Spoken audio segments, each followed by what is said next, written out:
ನಮಸ್ಕಾರ ಎಲ್ಲರಿಗೂ. ನಮ್ಮ ಕೂದಲು ಚೆನ್ನಾಗಿರಬೇಕು ಅಂದರೆ ಇದೊಂದು ಎಣ್ಣೆ ನಾವು ಮನೇಲಿ ತಯಾರು ಮಾಡ್ಕೊಬೇಕಾಗತ್ತೆ. ಏನೆಲ್ಲ ಬೆನಿಫಿಟ್ ಇದೆ ಅನ್ನೋದನ್ನು ಶೇರ್ ಮಾಡ್ತೀನಿ, ಆಯಿತಾ? ಇಷ್ಟ ಆಗಿದೆ ಫಾಲೋ ಮಾಡಿ.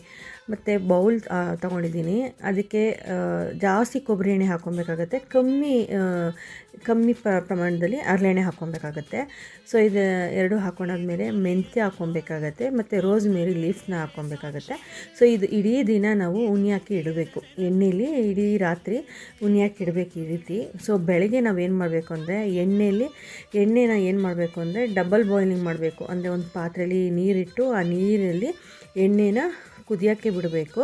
ಸೊ ಈ ಥರ ಕಲರ್ ಚೇಂಜ್ ಆಗಿರುತ್ತೆ ಇಡೀ ನೈಟು ನಾವು ಬಿಟ್ಟಿದ್ರೆ. ಈ ಥರ ಕುದಿ ಬಂದಾಗ ನಾವು ಇದನ್ನು ಆಫ್ ಮಾಡಿ ತಣ್ಣಗೆ ಆದಮೇಲೆ ನಾವೇನು ಮಾಡಬೇಕು ಅಂದರೆ ಒಂದು ಗ್ಲಾಸ್ ಇರುವಂಥ ಬಾಟಲ್ಗೆ ನಾವು ಇದನ್ನು ಸೋಸಿಕೊಂಡು ಎಣ್ಣೆನ ಇಟ್ಕೊಬೇಕಾಗುತ್ತೆ. ಇದು ಎಣ್ಣೆ ಏನೆಲ್ಲ ಬೆನಿಫಿಟ್ ಕೊಡುತ್ತೆ ಅಂತಂದರೆ, ಮೊದಲನೇದು ಕೂದಲು ಉದುರೋದು ಸ್ಟಾಪ್ ಆಗುತ್ತೆ, ಕೂದಲು ಚೆನ್ನಾಗಿ ಬೆಳೆಯುತ್ತೆ ಸ್ಟ್ರಾಂಗಾಗಿ. ಮತ್ತು ಮೆಂತ್ಯ ಎಲ್ಲ ಹಾಕಿರ್ತೀವಲ್ವ, ಡ್ಯಾಂಡ್ರಫ್ ಕಮ್ಮಿ ಆಗುತ್ತೆ, ಒಳ್ಳೆ ಶೈನ್ ಕೊಡುತ್ತೆ. ನಾವು ಏನೇ ಮಾಡಿದಾಗೂ 100% ನಾವು ಮಾಡಿದ್ರೇ ಅದಕ್ಕೆ ಒಳ್ಳೆ ರಿಸಲ್ಟ್ ಕೊಡುವಂಥದ್ದು.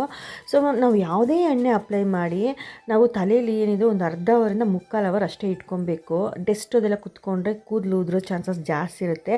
ಈ ಎಣ್ಣೆನೂ ಅಷ್ಟೇ ಅರ್ಧ ಅವರಿಂದ ಮುಕ್ಕಾಲು ಅವರ್ ಅಷ್ಟೇ ಮಸಾಜ್ ಮಾಡಿಕೊಂಡು ಶ್ಯಾಂಪು ಹಾಕ್ಕೊಂಡು ತಲೆ ವಾಶ್ ಮಾಡಬೇಕಾಗತ್ತೆ. ಸೊ ಈ ರೀತಿ ನಾವು ಮಾಡೋದ್ರಿಂದ ಕೂದಲು ಚೆನ್ನಾಗಿ ಬೆಳೆಯುತ್ತೆ. Thank you.